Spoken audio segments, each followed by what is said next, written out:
If you initially thought this ship was kind of mediocre like I did, well, maybe this video will change your mind. Hello, I am Xarkun, and this is World of Warships Legends.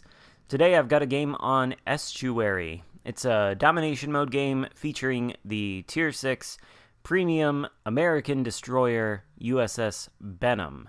Now, tomorrow, on the 21st of June, 2021, a new update will be pushed to consoles for World of Warships Legends, and this update is replete with a ton of new American ships, but also the return of two older American ships, namely the Benham and the Massachusetts, both of which will become Global XP ships.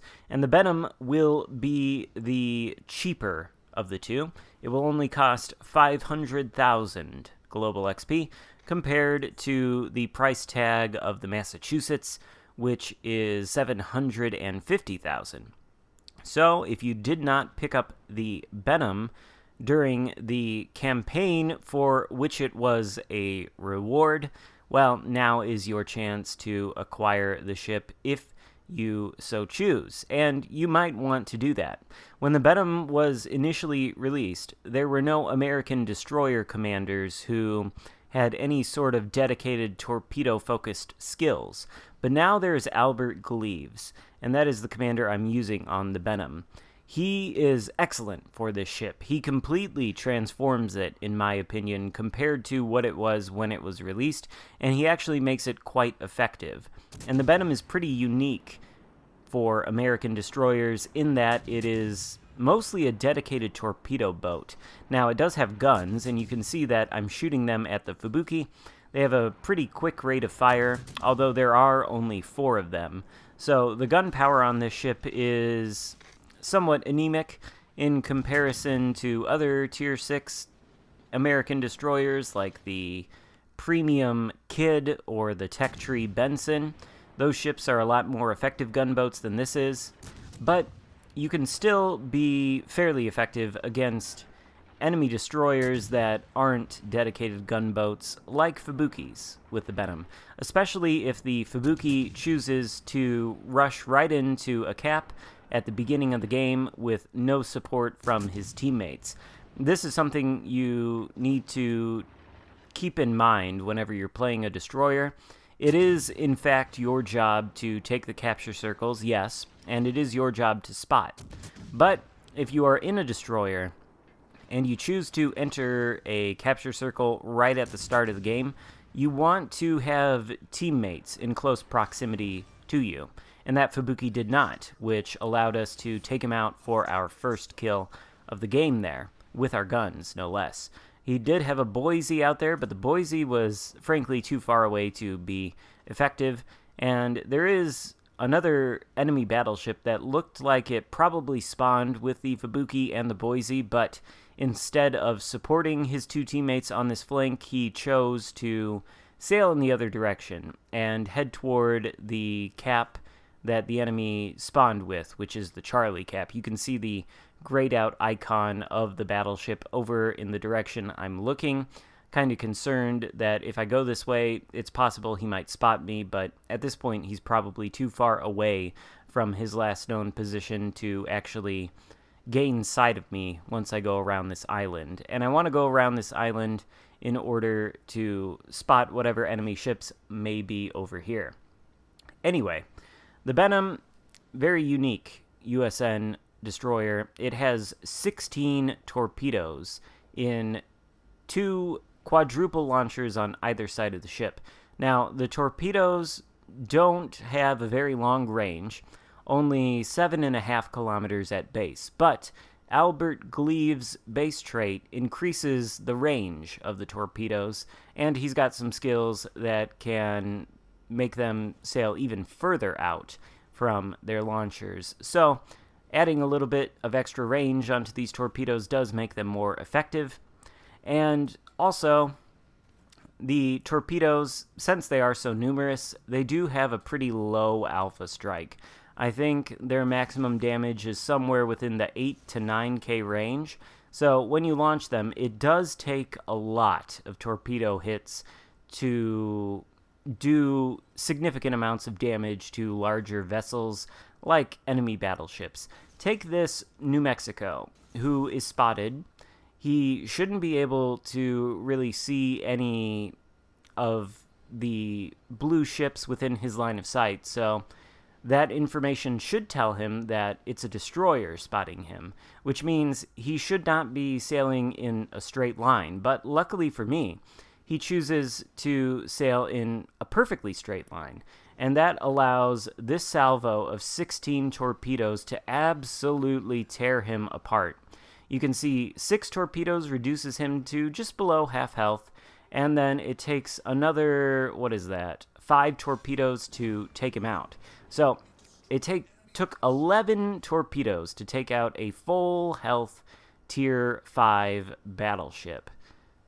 I guess that really does go to demonstrate the fact that these torpedoes are pretty anemic in their alpha strike, but that does not mean they aren't effective, particularly when you can flip around and launch all 16 of them with ease, and when they reload pretty quickly. You can see they're already reloaded just in time for this New York, who is a Tier 4 battleship in a Tier 6 game, so a bit of a failed division there on the part of that New York and whoever he entered the game with, but don't worry, we will show him the error of his ways soon enough. Now, we did have to smoke up. Our detectability range is 5.5 kilometers by sea, which is not anywhere near as stealthy as something like the Fubuki that we killed earlier in the match, but it's good enough for torpedoing battleships. And this guy, I suspect he's probably a newer player. He saw me, he spotted me, so he must know I'm here. And yet he continues to sail in a straight line. In such a straight line, in fact, that I'm not even able to get all of these torpedoes launched as quickly as I would have liked. It took me a little while to maneuver my ship and turn it around. Nevertheless, we're going to smack this New York with our first volley of torpedoes, which he's only a Tier 4 battleship, so honestly, that's enough to take him out for our third kill of the game, and we get a devastating strike to boot. Just like that, we're up to 102,000 damage, and there are only 3 enemy ships left. Now, one great thing about the Benham is in those weekly Havoc missions for the campaigns, sometimes you get missions that require you to hit a number of torpedoes, whether it's a large number of torpedoes over the course of several games, or something like 10 torpedoes in the span of only one game for those hard mode Havocs they like to do. Well, the Benham is a great ship for that. It's got a lot of torpedoes, and since the torpedoes don't do a ton of damage individually, it takes a lot of them to hit in order to take a battleship down, as you have seen aptly demonstrated here, which means you can sort of artificially increase your hit count of torpedoes to count toward any missions that require torpedo hits. So that is one great aspect of the Benham, and it is my go-to ship for any missions that require torpedo hits, just because of how many torpedoes it can put in the water and how many torpedoes it takes to actually take down an enemy ship. The Benham is really, truly a unique destroyer in this game, and I know there are a lot of people out there who aren't fans of it because of the short range of the torpedoes and because of the anemic alpha strike, but honestly, I really do think, with Albert Gleaves at the helm, that this ship is quite good and, frankly, quite effective. Now, this game is a highlight from my recent stream on Friday, the 18th of June, 2021. I entitled it Salt Wars, Episode 4, a new title. And truly, this is a highlight because it is going to result in a Xarkun.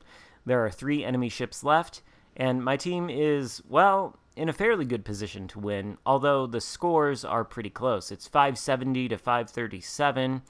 The enemy team has 3 ships, we have 4, so conceivably these guys could win if they play it well. This King George, though, he's in trouble. He's on pretty low health, and he's squaring off against a friendly Queen Elizabeth and some other cruiser.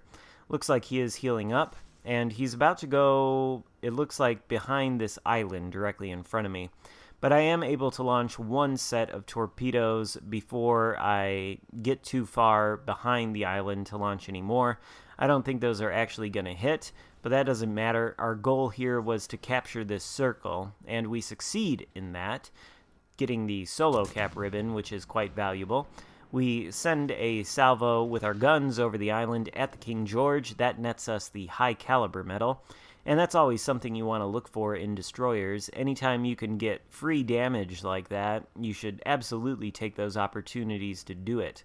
Now that we've cleared the island, though, we can launch the second set of torpedoes, and there we see a smoke screen materialize in front of us. That'll be the final enemy destroyer, which is a Moss. And now the Moss is a fairly scary ship to go up against in the Benham. It does have 5 guns, I believe, in comparison to our 4. At the same time, though, the HE Alpha Strike on those guns is fairly anemic, but that doesn't mean the Moss is not good at taking down destroyers. It is a very effective destroyer killer, especially because it comes equipped with the German sonar, which has a long range for ship detection. So I don't want to get any closer to this smoke screen at all, especially since this King George is charging through it. And I do believe he's going to spot me now, which is unfortunate. So I'm going to deploy my final smoke. His guns are aimed in this direction, so he would like to shoot me. And he had the HE loaded there, so we dodged quite literally a bullet. But we sent the torpedoes on their way before we smoked up, and it does look like they're going to hit the King George. Even with their anemic Alpha Strike, it's only going to take 1 to finish this guy off. But of course, no torpedoes actually hit the King George, which is a great disappointment. Nevertheless, RNG smiles upon us and we light a fire on that battleship, but we can't dwell on him anymore because the Moss wants to pick a fight with us. We do kill the King George with our fire, so there is our 4th kill of the game, and now we can focus on gunning down this Moss. We started with a hit points advantage on him, and we've got teammates shooting at him as well.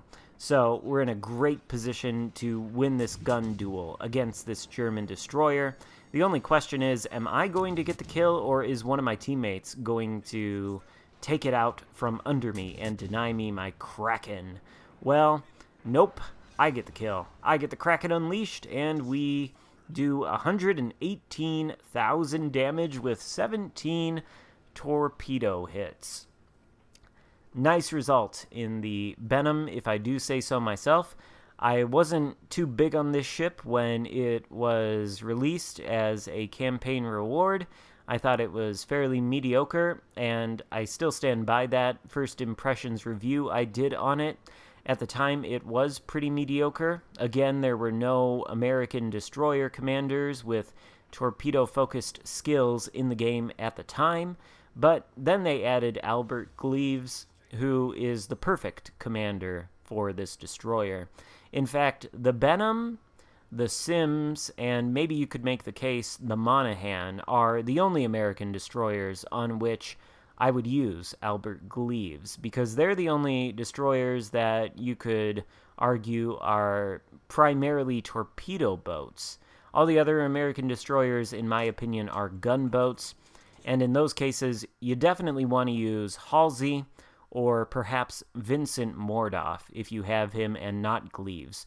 I know people are probably going to disagree with me about that in the comments, and you can do that if you want, but Gleaves is for the Benham, and the Benham is a good ship. So if you're interested in buying it, well, save up your global XP because it goes on sale tomorrow for 500k in the store. Hope you enjoyed the video. If so, give it a thumbs up. Thank you so much for watching, and I will see you next time. Goodbye.